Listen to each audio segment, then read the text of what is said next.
Howdy, friends. Welcome to a new year and to another solo episode of the Allsorts Podcast with me, your nutrition ride or die, Desiree Nielsen. We are talking sugar today, our nutrition frenemy that instills both admiration and fear in the hearts of food lovers and wannabe well folks everywhere. In this podcast, I'll teach you everything you ever wanted to know about the sweet stuff. And I mean everything. From what sugar actually is, to how sugar is metabolized by the body, and whether or not different forms of sugar like coconut sugar or dates are actually healthier for you. I'll break down the science into digestible bits, lame pun very much intended, so the next time someone tells you that white rice is sugar, you can call their bluff. If you're new around here and wondering who the heck I am, I'm a registered dietitian and two-time best-selling author with over a decade of experience in gut health, chronic inflammation, and plant-based nutrition. And I started this podcast to foster meaningful conversations about how we take care of ourselves. You can call it wellness, but it's wellness that's actually grounded in science, respectful of traditional medicine, and absolutely, under no circumstances, about restrictive mindsets. Sound good? Let's get started. If you've been around here for a minute, you know the drill. Each solo episode starts with the things I'm currently obsessing over, and then moves into the main event, which is Sugar 101. And we'll finish up with a community question before we say bye-bye. So let's dive in. First up, in this edition of Dietitians, they're just like us. I've always been a big skincare junkie, like since I was a teenager. But when I had a major fight with acne in my 30s and then melasma after my second pregnancy, I just did what I tell people not to do, which is reading everything I could on the internet and buying everything I could try and find to fix it. And well, of course it didn't. So I finally decided to go to a proper dermatologist, and while I'm like straight up obsessed with his genius, just a few months later, my melasma is now almost completely gone, thanks to a simple pill that is covered by my insurance and cost me like $2 a month. So now I'm like trying out a prescription retinoid and seeing changes in my skin no cosmetic can touch. Moral of the story, get one-on-one help, which is what I say about nutrition all the time. And I'm sorry that I was like not living according to my own advice, but get your one-on-one help. Do your research because it might actually be covered by your insurance, or the solutions might cost way less than you think it will, because I know access is a real problem. Also, retinoids, life-changing stuff. Okay, number 2 on my list, a little bit more like, let's buy it now. Olay non-alcoholic margaritas. With each passing year, my body gets less tolerant of my love of a delicious drink. And so alcohol is an increasingly rare occurrence for me, but I still like something delicious, you know? And I hate super sweet drinks. Like if I wanted something sweet, I would have candy and not a mocktail. And I've been drinking these Olay things like crazy since I discovered them last summer. And to me, they're the perfect zero-proof drink. Lots of flavor, not that sweet, and feels like a real drink when you put it over ice, which I totally recommend because don't guzzle it out of the can. It won't be the same. I'm pretty sure that you can find them Canada-wide. And for my American friends, a few things that I like, try Curious Elixirs, Gia, and Kin. Okay, finally. This is also one you're probably not expecting. You're like, let's talk about like a new shoe or something, but let's actually talk libraries. I have always bought books since before I started writing them. Like I just loved the idea of having them forever to reread, to share, and to pass on. But last year, I was really trying to buckle down on expenses, and I was like, let's get into this library business. So instead of reading the maybe one book every month or two that I could afford in my budget, I could now blast through a book a week if I felt like it. And holy heck, is it so much fun to just like read whatever I want as much as I want. And I still buy books because I know how directly buying a book affects the livelihood of the people, myself included, who write them. But libraries have enabled me to throw my reading habit into overdrive. And I'm like so grateful that they exist. Okay, 3 kind of like maybe 1 not unexpected and 2 kind of unexpected things that I'm obsessed with. But now that we've got that a little amuse-bouche in our bellies, it's time for the main course. Let's get nerdy about sugar. like real nerdy. This is the longest, most in-depth solo episode I've done so far. So let me channel Wes Anderson and say that we're going to allow this drama to unfold in 5 acts. The first, what is sugar actually? Act 2, what is our body?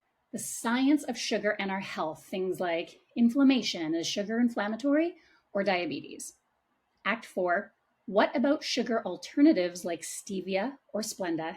And then we'll wash that all down with a final bow on how to make real life choices about sugar in your diet. So get cozy, unbutton those pants because you're going to be full up with nutrition facts after this one. All right, here we go. Sugar, the molecule, the muse, the enigma, like so many things in nutrition. We talk about it all the time, but maybe you don't fully understand it. So if you've ever wondered what sugar actually is, like as a molecule, you're not alone.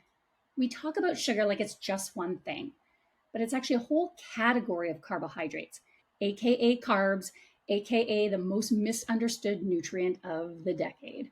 Carbon, the element of life that forms the backbone of a carbohydrate molecule, and water, because carbohydrates are essentially hydrated carbon. Get it? Okay. Sugars can be single molecules, like glucose, or double sugars, literally 2 sugars bound together, like sucrose. If you see OSE at the end of the word, that's your clue it's a sugar. We call sugars simple carbs because they're small. They're the building blocks of the carbohydrate world, like amino acids are to proteins. In fact, starches and fibers are complex carbohydrates because they're long chains of sugars. So when people say that all carbs break down into sugar, it's kind of true, but also way off base in what they're telling you when they say that. For example, fiber is a carb, and by definition, you can't break it down. Sugars can be found in food, but our body also makes its own sugars for various metabolic reasons. And the energy currency of our body, despite what the carnivore bros will tell you, is a sugar, glucose. But we'll talk more about that in a minute. There are a bunch of different types of sugar that we find in our food, like glucose, which is found in fruits and veggies, or fructose, which is found in fruit, or sweeteners, like in Canada, we call it glucose fructose, or in the States, you'll most often see high fructose corn syrup. When most of us say sugar, we mean table sugar, the white stuff we buy at the grocery store. Table sugar is actually sucrose, which is a molecule of glucose bound to a molecule of fructose. And I say fructose and like fructose interchangeably, tomato, tomato. Lactose, the naturally occurring sugar in dairy, is also a double sugar, 1 molecule of glucose paired with 1 molecule of galactose.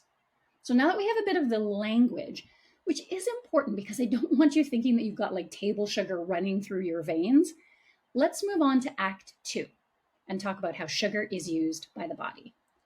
As much as we like to pretend we are pure digital consciousness, we are housed in a body, and that body has needs, a lot of needs. One of the most basic needs it has is for the actual energy to operate, like how you can't blast your favorite Taylor Swift song 1,000 times if you're at 10% battery. Anytime we eat, our bodies break down the chemical bonds in the food, and doing so releases energy. Carbohydrates, whether we're talking sugars or starches, have the energy potential of 4 calories per gram. So when our body breaks sugar down, we get energy. That's not only a good thing, it's essential to human life. And what form of energy does our body crave? It's glucose. Glucose is the energy currency of our body, including our greedy little brains that gobble up roughly 25% of our glucose supply, staring at TikTok and trying to figure out what to make for dinner. So our metabolism has an incredibly elegant banking system to handle its distribution throughout our body. There's a balance to be struck. Like Goldilocks when she broke into that poor bear's cabin, we're not looking for too much or too little. We need a just right moment. So when our body breaks down carbohydrates from sugars or starches into glucose, it gets absorbed into our blood sugars, and we say that blood sugars rise. This is what's supposed to happen. You need money in your bank account so you can spend it. I cannot make this any clearer. Your body was designed for your blood sugars to rise. That's what the body wants. Sensors in your body notice that blood sugars are rising, and so it tips off your pancreas, this weird floppy organ under your ribs, to produce a hormone called insulin. Insulin is there to help you spend or save that glucose by taking it to hungry cells for spending or saving for a rainy day as glycogen in your liver and muscles. When insulin does its job, sugars get used up by your cells and blood sugars fall. You can think of insulin as the key that unlocks the door to the cell so the glucose can go inside. And when insulin does its job and the blood sugars start to drop below the just right point, another hormone takes over, glucagon. Glucagon helps liberate glucose stores from the liver to help blood sugars rise again, and it can help initiate a hunger cascade to drive you to eat so the body can get another shipment of glucose. That's blood sugar regulation in a nutshell. But you guys know it's way more complex than that. For example, not all foods or meals raise blood sugars the same. And sometimes, like when you have diabetes, it's not that easy for insulin to do its job and get all the glucose into your cells. We're going to focus on non-diabetic metabolism in this episode because diabetes would need a whole other hour. So we'll just have to put that one on the to-do list. And before we get into Act 3, we need to talk about some other stuff with respect to like normal non-diabetic metabolism, because we haven't even covered how different foods raise blood sugars. Fats essentially don't raise blood sugars. Carbohydrates do, and proteins, they raise blood sugars less than carbs, but definitely more than fats. And as much as the keto, paleo, carnivore folks would have you believe, a food or meal's impact on your blood sugars, aka its glycemic impact, is not synonymous with the healthfulness or the nutrient density of that food.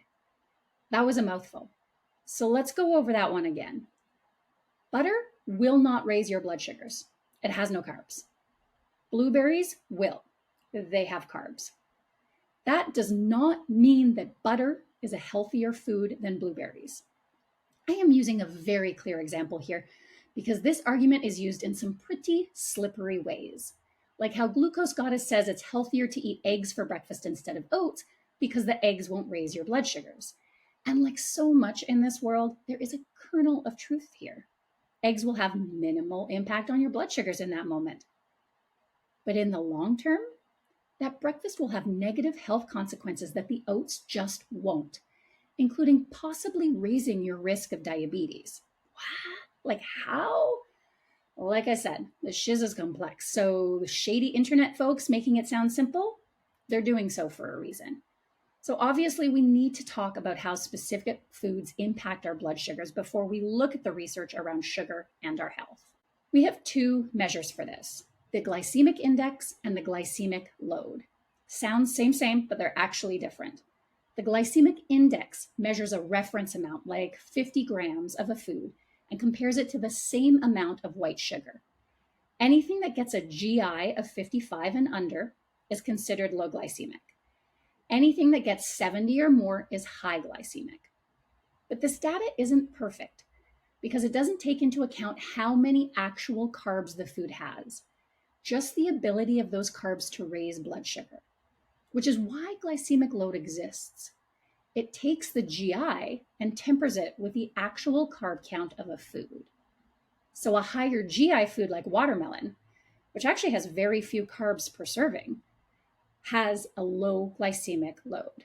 So when folks tell you that watermelon is quote unquote too high in sugar, you can tell those folks to mind their business. The other factor that messes with our ability to use GI in real life is that we rarely eat single foods. Yes, we maybe have an apple as a snack or a glass of soy milk, but mostly we eat foods together. And your glycemic response will be impacted by so many things about that meal, like whether it has acid, fat, protein, or fiber, how processed or broken down or easily digested the food is, like how juice is essentially pre-digested, but an almond doesn't give up its nutrients so easily. You've got to crunch and churn and use a lot of enzymes to break that sucker down. And then you have the size of the meal. Did you fill a big plate or eat a little less? Also, now that we're thinking about it, like, what is your current health situation? Are you stressed? Are you sick? Do you have diabetes? Heck, even the meal you ate before this one can influence your glycemic response to the meal in front of you. Like I said, it's complex. So when you see all those convincing and scientific seeming little graphs of how a single food or a food followed by a food raises blood sugars, they're vastly oversimplifying what is actually going on in that bod of yours for the benefit of keeping you tuned in for more blood sugar hacks. And at this point, you may be like, yeah, but then what should I eat? And I promise that's coming in Act 5. But right now, I need to load you up with the nuance and science so you understand why I make the recommendations I do. So the one thing that will segue nicely into a nerdy Act 4 is that despite all of these complexities, we know that the research confirms that as a dietary pattern, we eat more lower GI foods than higher GI foods, and that would be a good thing. So the one thing that will segue nicely into a nerdy Act 3 is that despite all of these complexities, we know that the research confirms that as a dietary pattern, if we eat more lower GI foods than higher GI foods, that is a good thing. But remember what I always say, pattern over plate. A glass of oat milk won't destroy your blood sugars, but a dietary pattern of mostly ultra-processed, fiber-poor foods isn't a great idea long-term. So now it's time for the nutrition lady to put her research cards on the table. Everything I just talked about is basic human physiology and nutrition. But like we've learned with like the omega-3, omega-6 story, counseling on just the physiological mechanisms can lead to a big oops when we actually test these theories in humans. So let's talk about evidence-based dietary guidelines and what the research says about sugars and our health before we start talking about the practical how-tos. I am always looking to the research to see what's new. My favorite thing to ask myself is, how do I know what I know? And am I sure about what I know? Even things, especially things I've been saying for a decade or more. Before I go and do a podcast like this or I go and do a talk, I dive back into the research. I was like, what's new? Prove me wrong or prove me right, either way. But it's really important as a health professional to see what's new, what's changing, and how we can always refer to the science to help you build a healthier body. And here, the science on sugar is less damning than you think.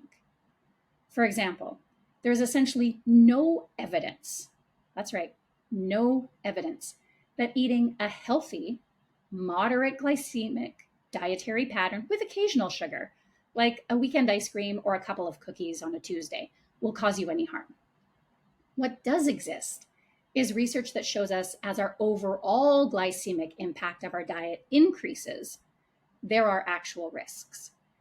A high glycemic dietary pattern is associated with risk of type 2 diabetes, meaning yes, eating mostly high glycemic index or glycemic load foods might set you up for blood sugar issues. A consistently high glycemic diet has even been associated with acne. But what about like actual sugar? Theoretically, if your blood sugars are too high on a regular basis, that's a driver of chronic inflammation, which thereby increases your risk for many chronic diseases from diabetes to cardiovascular disease to, yes, acne. However, much of this research is coming from an animal model. So when you see folks saying sugar is inflammatory, they are incorrect. No one food or meal is inflammatory, nor can it shift your immune response into chronic inflammation. If you put a spoon of sugar in your vinaigrette, you didn't just turn your kale salad into an inflammation station. We have some data to suggest that high blood sugars post-meal increases inflammatory markers in the immediate sense. But there's also others that don't. What is much clearer that as a pattern, a high added sugar intake is more likely to drive inflammation. But it takes a chronic dietary pattern to contribute to a chronic inflammatory state. And in fact, the clearest connection between sugar and the development of type 2 diabetes is in the consumption of sugar-sweetened beverages like pop. My Canadian is showing. I call it pop, not soda. pop, energy drinks, and sweetened coffee. A 2022 paper in Nature Reviews Endocrinology reported on the evidence around sugar sweetened beverages and health risks. In the paper, citing a 2015 systematic review, like the highest level of evidence, that found that for each daily serving of sweet drink you add to your life, there is a 13% increase in your risk of type 2 diabetes, even after adjusting for the impact of weight and the contribution to weight gain. Another 2020 systematic review confirmed a similar increase in risk for every 250 milliliters, a metric cup, you add to your dietary pattern. Now, before you go and blow this out of whack, these are averages. That does not mean that if you had a Coke at the movies, you're going to get diabetes. Instead, if you drink no sugar sweetened beverages and started drinking one every single day of your life, your risk is going to go up by 13%. And that still doesn't mean you'll get diabetes. It's about weighing all of our risks. If you're low risk, you eat mostly whole foods, you move your body all the time, and a 3 p.m. pop makes your life worth living, that might be reasonable for you. So what about things that are sweet or easily digestible carbs like refined carbohydrates, ultra processed food, or fruit? A 2017 systematic review of food groups and risk of type 2 diabetes found that 3 food groups, whole grains, fruit, and dairy, were associated with lower risk of type 2 diabetes, and 3 food groups, red meat, processed meat, and there you go, sugar sweetened beverages, were associated with higher risk. Refined grains in this particular paper didn't have a significant connection. So no, you don't have to throw away your baguette. Please don't throw away your baguette. Again, pattern over plate. I could spend a whole other hour talking about specific studies, but I know I'm going to lose you. So I want to wrap this up by saying that all the studies I used to create this episode will be linked in the show notes, so you can fact check me if you want to. We're going to get into the real world stuff now, starting with sugar alternatives, because I get a ton of questions about these, starting with, aren't artificial sweeteners like even worse for you than sugar? You might have seen, I've seen a lot of posts that link artificially sweetened beverages with risk of diabetes.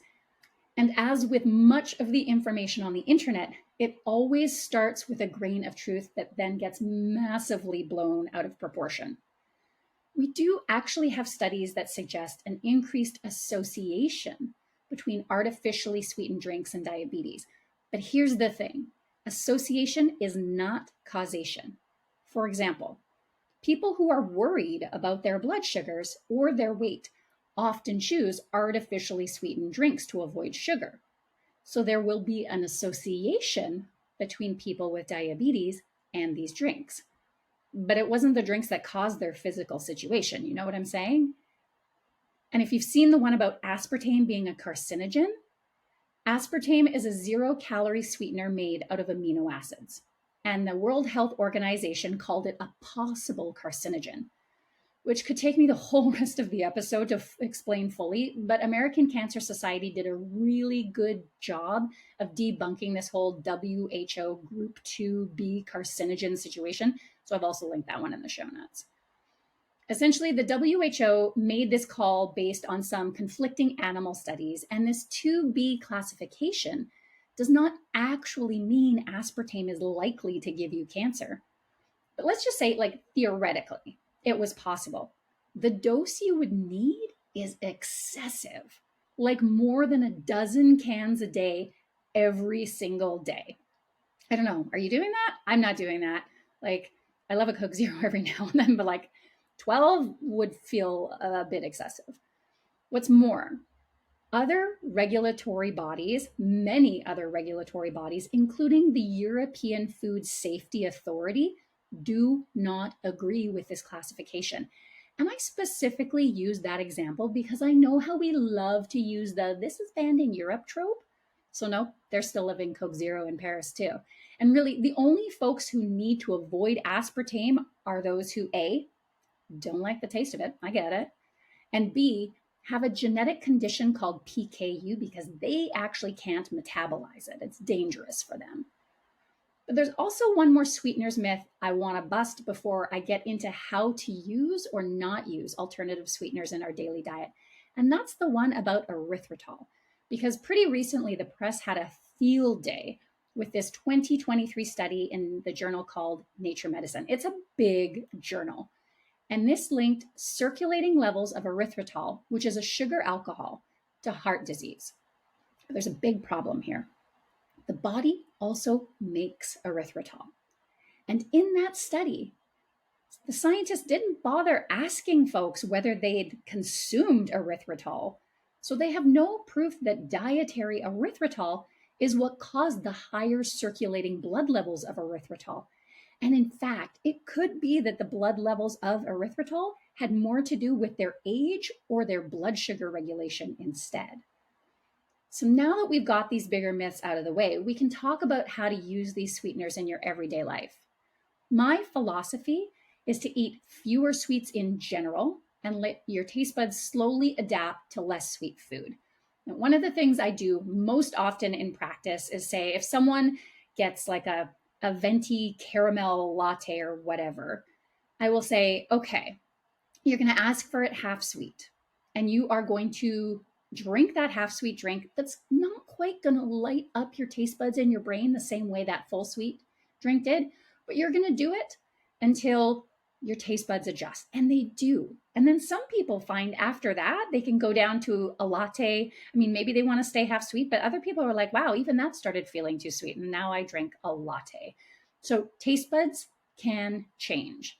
They adapted to liking all of this hyper palatable, hyper sweet food, and they can adapt to get a little less used to it, a little less. We're still kind of hardwired to like sweets, but a little less adapted. So even if a food is sweetened without sugar, my advice still holds. And the reason for this is that our taste buds adapt. If our taste buds strongly prefer sweet, hyper-palatable food, you are more likely to reach for the hyper-processed stuff over whole foods in their natural state every single time. It's more likely you're going to choose a snack bar over an apple in all of its sweet, tart, astringent glory. Earthy, slightly bitter broccoli will stand no chance against a box mac and cheese, you know? So what I'm saying here is use whatever sweetener you enjoy the taste of, just less of it, even if you have diabetes. I said I wasn't going to talk too much about diabetes, but I think this is a really important point to raise. The clinical practice guidelines from Diabetes Canada. So like they put all the best diabetes experts together in a room and they come up with these guidelines that all the other health professionals like me are advised to use. Even those clinical practice guidelines that advise avoidance of sugar-sweetened beverages. The research is so crystal clear here on sweet drinks. They advise avoidance of sugar-sweetened beverages. They also advise lower glycemic dietary patterns. Nowhere do they recommend eliminating sugar entirely. And if you're like, wait, are you like pushing some quote unquote sugar agenda? I'm really not. What I'm pushing is evidence-based nutrition. I don't want you to eat more sugar if you're not already doing it. But if you're someone who, absorbs all of these negative messages about sugar and somehow feels guilty because you like a little sugar in your coffee, that's what I'm trying to convince you is completely unnecessary and actually probably more harm than it's worth. It's a choice based on individual preference and need. For someone with diabetes with good blood sugar control, like a small sweet, say a small cookie at the end of a balanced meal, might be okay for someone. While someone else with a big sweet tooth or less blood sugar control, like their sugars aren't meeting their targets, it might be a better idea to bake those cookies with Splenda or monk fruit. For me personally, I didn't grow up with what we called sugar pop. So I genuinely prefer the taste of a vanilla Coke Zero, but I'd rather eat a few real sugar candies than those zero sugar ones. They don't do it for me, right? This is about honoring your taste buds and your unique dietary needs versus, following some wellness rhetoric that's teaching you to fear something you don't need to fear, which makes this the perfect point to transition. Maybe we have already transitioned into our final act, how to make real life choices about sugar. In order to do this, we need to hold a bunch of seemingly opposing truths in our mind at the same time. that while we eat far too many added sugars as a society, having a little sugar in the context of a healthy diet is 100% okay. That alternative sweeteners can actually help us manage our blood sugars, but they also keep feeding our preference for sweet foods.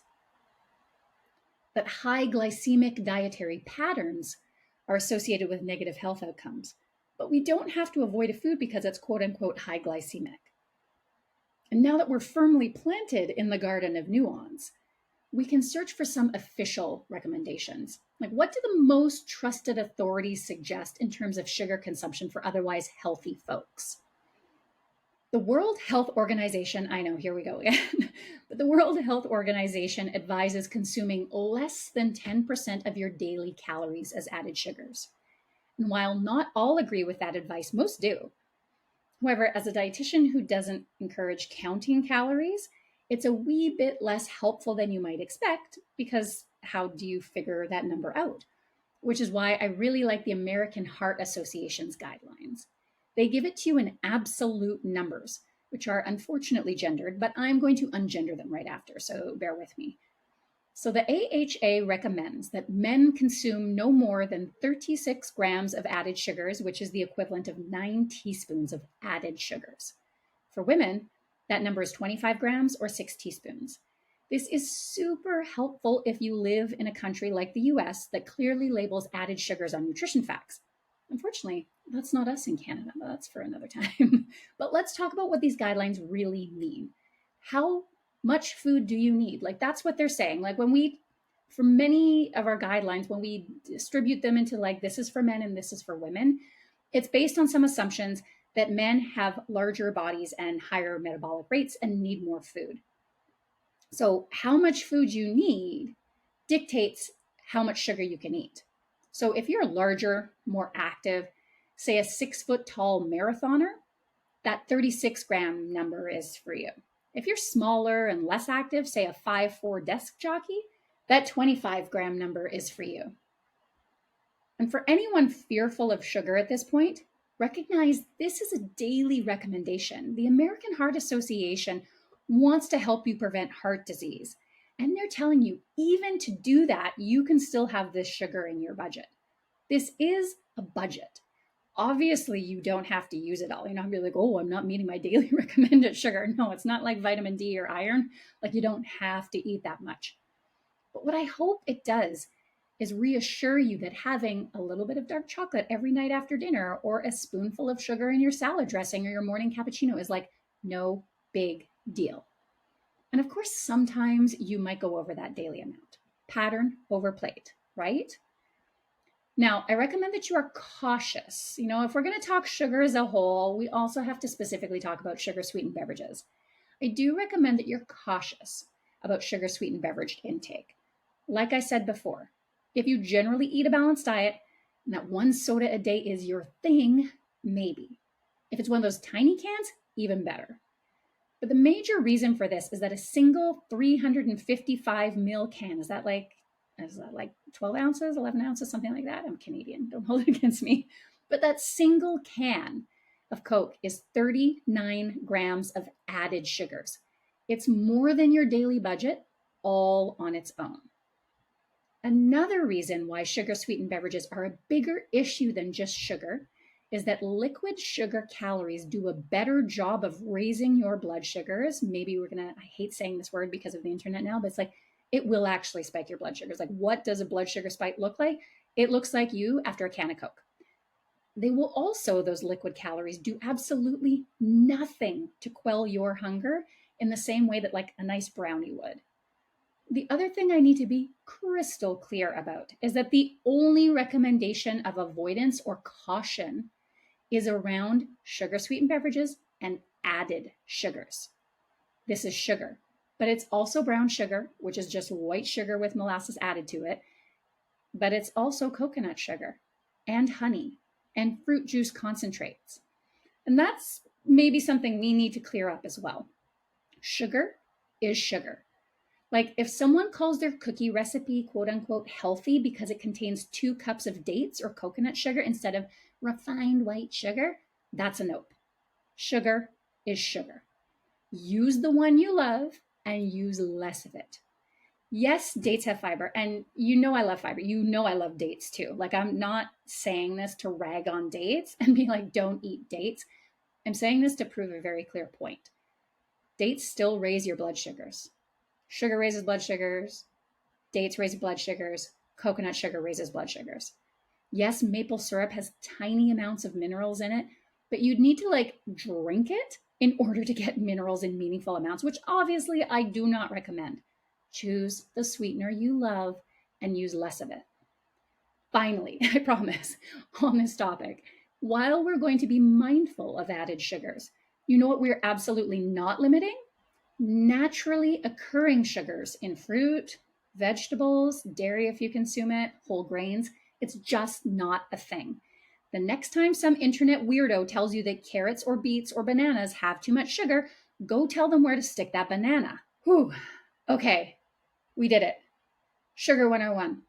If you're like, wow, there weren't a lot of specifics there on how to choose sugar in your daily life, there was. I mean, I gave you absolute numbers. We talked about sugar is sugar.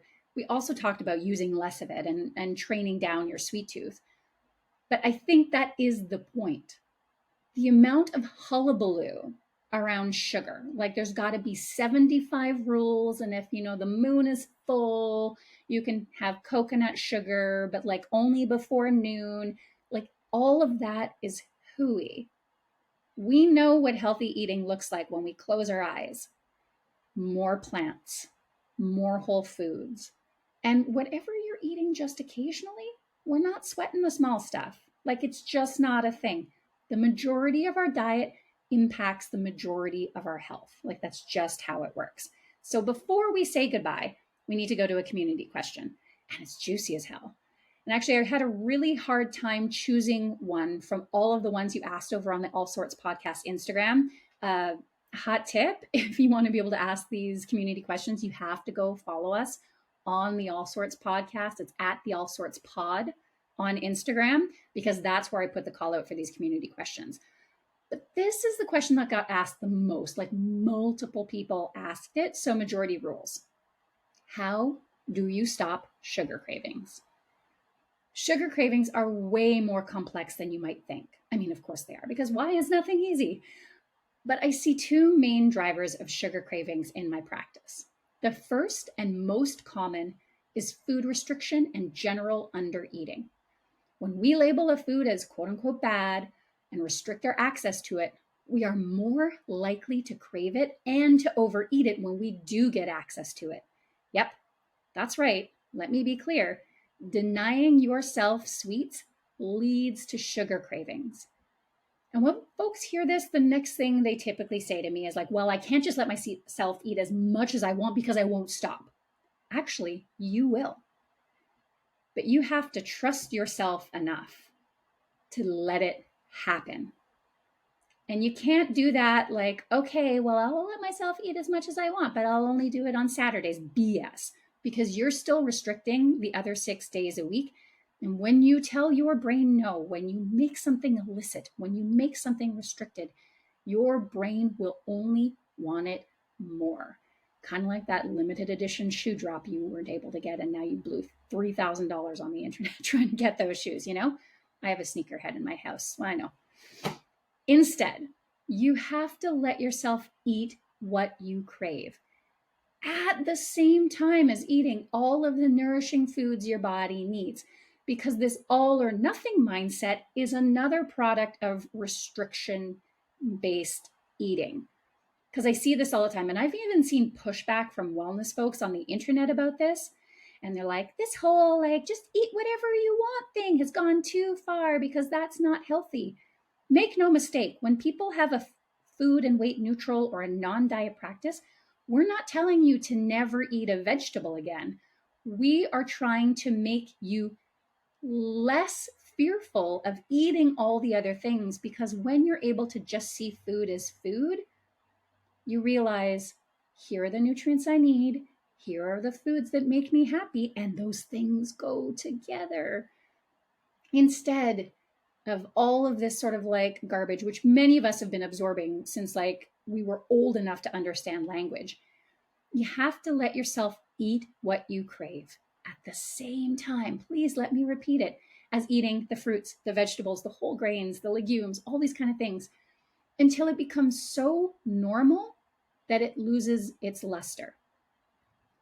I speak not just professionally, but if you're like, oh, well, she's a dietitian, she's never had, these kind of issues.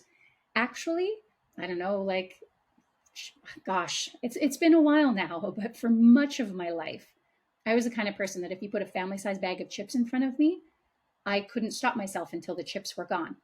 It was my illicit food. I didn't let it in the house. I restricted my intake of it and my access to it. And that means every time I did have access, it was just way overboard.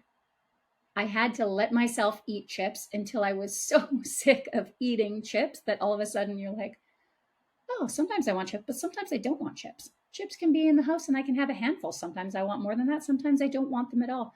You have to create this neutral space around this food. Otherwise, it makes it so much harder to truly meet your healthy eating goals. And I have to also take this opportunity, because this sort of goes hand in hand, to tell you that under eating will also lead to blood sugar abnormalities and cravings. If you don't give your body the energy and the nutrients it needs, it will ramp up hunger and craving significantly to try and force you to stay nourished. I know that there are so many of us who internalize the messages that a smaller body is a better body, and we may undereat in hopes of achieving that. But not only does that deprive us of the pleasures of food, it also leaves us preoccupied with food, which is a nasty duality to have to live with. And if this message is resonating with you, I highly recommend talking to a food neutrality or intuitive eating dietitian who can help you with this. And I do hope you'll seek one out. And even if that's not affordable for you, to immerse yourself in their messages on things like Instagram and TikTok and unfollow everyone else who is making you feel nervous or restricted or worried about eating certain foods. So now that we've got that more habitual and mindset cause of sugar cravings out of the way, there's also a second, more physiological driver of sugar cravings: erratic blood sugars. Yes, we're talking about actual blood sugar spikes and crashes, not the internet oatmeal kind. And if you can remember way back in Act 2, we talked about how blood sugars go up, insulin goes to work, and when they go back down, glucagon goes to work. And part of its job is to make you hungry. So if you drink a Coke, I don't know why I'm choosing Coke. It's just easy and all of us know. But like if you drink a Coke on an empty stomach, all 39 grams of that sugar will enter your bloodstream quickly, which means a lot of insulin and a lot of cell doors opening quickly and a quick blood sugar crash as all the sugar moves into those cells. The deeper and faster that crash, the more your body thinks it's starving and the more strongly you will crave what your body knows will raise blood sugars quickly, which is more sugar. When you are starving, when you are so hangry you can barely see straight, your brain isn't like, can I have a little handful of almonds? No, it's like, sugar. Give me a muffin. Give me some orange juice. Give me some candy now. So in a normal non-diabetic blood sugar metabolism, how do we avoid this? Well, we drink that pop with a protein, fat, and fiber-rich meal. That will slow it down. We enjoy that dried fruit with a little handful of almonds. That'll do it as well. It's not about outright avoiding any of these things. Of course, we don't want like blood sugar spikes and crashes all the time. It'll make us hangry. It'll lead to cravings over time, over years. It's going to contribute to negative health outcomes. Like every once in a while, like we're going to eat a handful of candy and then 10 minutes later, we're going to be hungry. We're probably going to need to eat something else. Remember, pattern over plate. This is the biggest message that you can take from this. We do need to be mindful of our sugar, but it's always pattern over plate. Okay, friends, there you have it. Sugar 101.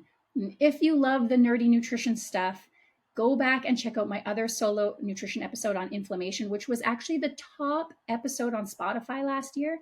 And be sure to follow and subscribe wherever you listen to your podcast so you don't miss a single episode. Thanks so much for listening to this episode of the Allsorts podcast, which is produced by myself and edited by Brian McCalman. We are grateful to live and work and play on the unceded and ancestral territory of the Squamish, Musqueam, and Tsleil-Waututh peoples. Until next week, friends, be well.